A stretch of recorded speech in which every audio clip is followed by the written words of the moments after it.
2014 में टक्कर हुई थी रविंद्र रैना और सुरेंद्र चौधरी के बीच। क्या लगता है कि आज उस तरह की टक्कर हो पाएगी? बॉर्डर के सारे लोग हैं। मुझे लगता है कि राष्ट्र हित की जो विचारधारा है वो प्रचंड बहुमत से जीतेगी और जो दूसरी विचारधारा है नेशनल कॉन्फ्रेंस की उसको रोक रिजेक्ट करेंगे। अगर आप नौशहरा कंस्टिट्यूंसी का विजिट करेंगे आपको लगेगा कि रविंद्र रैना साहब ने अपने टेन्योर में एज ए एमएलए या एज ए प्रदेश अध्यक्ष जो जो काम किए हैं जनता उनको एक्सेप्ट करती है और एक बार फिर रविंद्र रैना साहब को अपना आशीर्वाद देने के लिए एक जन सैलाब का लुमड़ा। आप उमर अब्दुल्ला साहब के बयान सुनिए। पार्लियामेंट इलेक्शन के पहले उन्होंने कहा था कि मैं एमपी जीत जाऊंगा तो मैं दिल्ली चला जाऊंगा, फारूक अब्दुल्ला साहब को यहाँ का चीफ मिनिस्टर प्रपोज कर देंगे। और ये भी कहा था कि इस बार मैं विधानसभा का इलेक्शन नहीं लड़ूंगा। का इलेक्शन हार गए, सत्ता से बाहर वो रह नहीं सकते। वो फिर उन्होंने अपना बयान वापस ले लिया और अब एज ए एमएलए इलेक्शन लड़ने के लिए वो तैयार है। कहता हूं कि 2014 की लीड से लीड इस बार और ज्यादा होगी। नमस्कार, द पब्लिश में आप सभी का स्वागत है और मैं हूं वरुण शर्मा। नौशहरा विधानसभा क्षेत्र से रविंद्र रैना ने अपना नॉमिनेशन फाइल कर दिया है और हजारों की संख्या में भाजपा के कार्यकर्ता उनके साथ रहे और राम माधव जो कि जम्मू कश्मीर के प्रभारी हैं वो भी रविंद्र रैना के साथ रहे और ये नॉमिनेशन फाइल होने के बाद भाजपा के जो कार्यकर्ता हैं उनमें अलग तरीके का जोश देखने को मिल रहा है।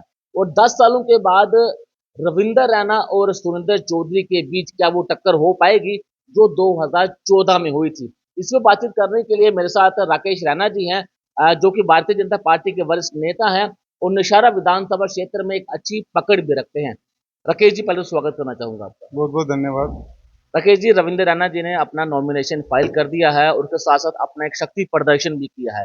हजारों की संख्या में भाजपा के कार्यकर्ता उनके साथ रहे हैं और कहीं ना कहीं लोग ये कह रहे हैं कि ये विधानसभा क्षेत्र जो है वो भाजपा जीत चुकी है।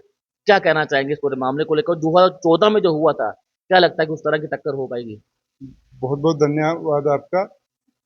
माननीय प्रदेश अध्यक्ष जी ने अपना नॉमिनेशन पेपर फाइल कर लिया है। क्योंकि यहाँ जिस दिन नॉमिनेशन पेपर फाइल हुआ उस दिन एक जन सैलाब उमड़ा, सोशल मीडिया के माध्यम से सबने देखा है। तो ये संकेत हैं कि ये नॉमिनेशन पेपर फाइल नहीं हुआ बल्कि ये विक्ट्री का एक सिग्नल था। और हमें जितना प्यार लोगों ने, हमारे वोटर्स ने, हमारे कार्यकर्ता ने उस नॉमिनेशन पेपर में हमें दिया, हमें लगता है कि इस बार नौशहरा कंस्टिट्यूंसी में भारतीय जनता पार्टी की प्रचंड जीत होगी। तो जो 2014 में टक्कर हुई थी रविंद्र रैना और सुरेंद्र चौधरी के बीच, क्या लगता है कि आज उस तरह की टक्कर हो पाएगी 2024 में 10 सालों के बाद? देखिए, ये लड़ाई रविंद्र रैना और सुरेंद्र चौधरी की नहीं है, ये दो विचारधाराओं की लड़ाई है। व्यक्ति विशेष कौन है वो तो महत्व चलो रखते हैं, राजनीति में व्यक्ति विशेष भी महत्व रखता है, लेकिन ये जो लड़ाई है विचारधारा की लड़ाई, ये दो विचारधाराओं की लड़ाई है। एक तरफ मोदी सरकार है जिन्होंने नए जम्मू कश्मीर की नींव रखी है और दूसरी तरफ वो विचारधारा है जिन्होंने 70 साल जम्मू कश्मीर को पत्थरबाजी दी, अलगाववाद दिया। यहाँ मिलिटेंट्स के रूप में लोगों ने देखा कितनी कत्लोगारत होती थी। एक वो विचारधारा है और आज फिर वो ये कह रहे हैं कि अगर हम पावर में आते हैं तो हम 370 को रिस्टोर करने की कोशिश करेंगे, धारा 370 और 35A को रिस्टोर करेंगे, पाकिस्तान से बात करेंगे, पॉलिटिकल प्रिजनर्स को रिलीज करेंगे और अनगिनत ऐसी बातें कही जा रही हैं जिससे जम्मू कश्मीर के हालात फिर से 2014 के जैसे पहले जैसे बनाना चाहते हैं। इसलिए मैं ये समझता हूं कि ये दो विचारधाराओं की लड़ाई है और यहाँ के लोग, नौशहरा कॉन्स्टिट्यूंसी बॉर्डर बैलेट है, बॉर्डर के सारे लोग हैं। मुझे लगता है कि राष्ट्र हित की जो विचारधारा है वो प्रचंड बहुमत से जीतेगी और जो दूसरी विचारधारा है नेशनल कॉन्फ्रेंस की उसको रोक रिजेक्ट करेंगे। राकेश जी, कल रविंद्र ने जो नॉमिनेशन अपना फाइल किया, हम देखा कि हजारों की संख्या में भाजपा के कार्यकर्ता उनके साथ रहे हैं। कुछ अंदाजा है कि कितने लोग शामिल हुए होंगे नॉमिनेशन में? देखिए, सोशल मीडिया के माध्यम से आपने भी देखा होगा और जो सिक्योरिटी इनपुट्स कहती हैं कि लगभग 10,000 के करीब लोग नॉमिनेशन पेपर में आए थे और एक उत्साह था उनके मन में। और एक दिन के अंदर ही ये सारा, क्योंकि मैंडेट भी रविंद्र रैना साहब को 3 को अनाउंस हुआ, एक दिन की ये पूरी व्यवस्था थी, उसके बावजूद भी लोगों ने बढ़ चढ़ के इसमें हिस्सा लिया। लोगों का प्यार रविंद्र रैना साहब को हमेशा मिलता रहा है। क्योंकि अगर आप नौशहरा कंस्टिट्यूंसी का विजिट करेंगे आपको लगेगा कि रविंद्र रैना साहब ने अपने टेन्योर में एज ए एमएलए या एज ए प्रदेश अध्यक्ष जो जो काम किए हैं जनता उनको एक्सेप्ट करती है और एक बार फिर रविंद्र रैना साहब को अपना आशीर्वाद देने के लिए एक जन सैलाब का लुमड़ा।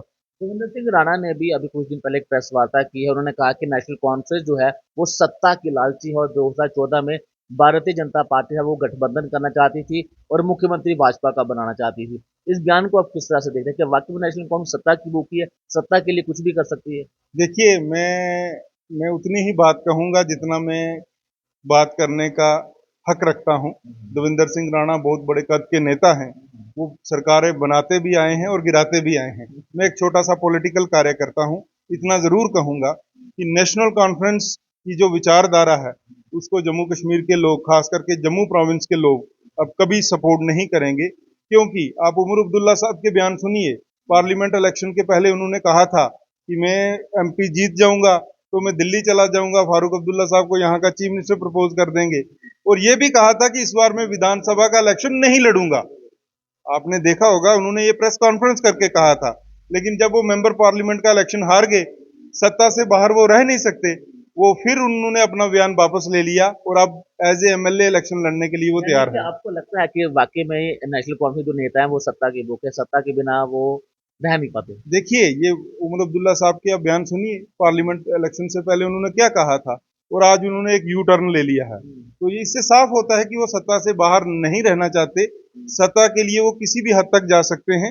और आपके चैनल के माध्यम से जो मैं जम्मू कश्मीर के लोगों को ये अपील करूंगा कि जो मोदी साहब की नीतियां हैं और मोदी साहब का जो नारा है सबका साथ, सबका विकास और सबका विश्वास, उसको हमारी जनता ने पहले भी सपोर्ट किया है, आगे भी इसको सपोर्ट करे ताकि जम्मू कश्मीर में आने वाले दिनों में डबल इंजन की सरकार बने। रविंद्र रैना जी ने भी एक नारा दिया है, क्यों पड़े हो चक्कर में, कोई नहीं है टक्कर में। क्या लगता है कि नौशहरा विधानसभा क्षेत्र में कोई टक्कर का नेता है कोई?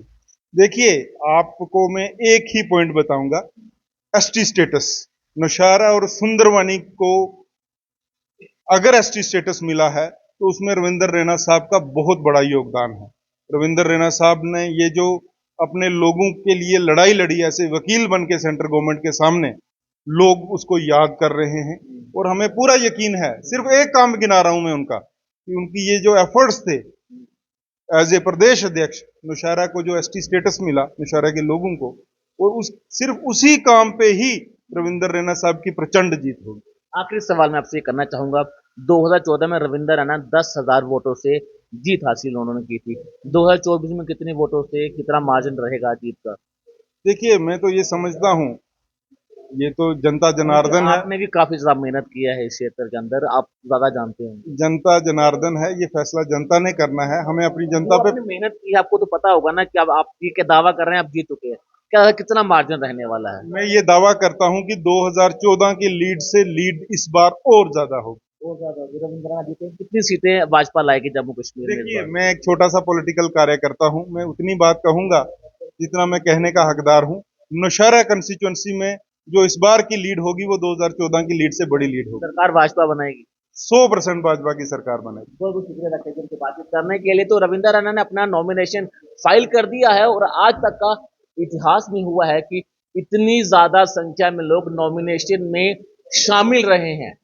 और अब रविंद्र रैना और सुरेंद्र चौधरी के बीच नौशहरा विधानसभा क्षेत्र में टक्कर देखने को मिल रही है, लेकिन राकेश जी ने साफ कर दिया है कि कोई नहीं है टक्कर में। रविंद्र रैना जो है वो इस सीट पर जीत हासिल करेंगे। नमस्कार।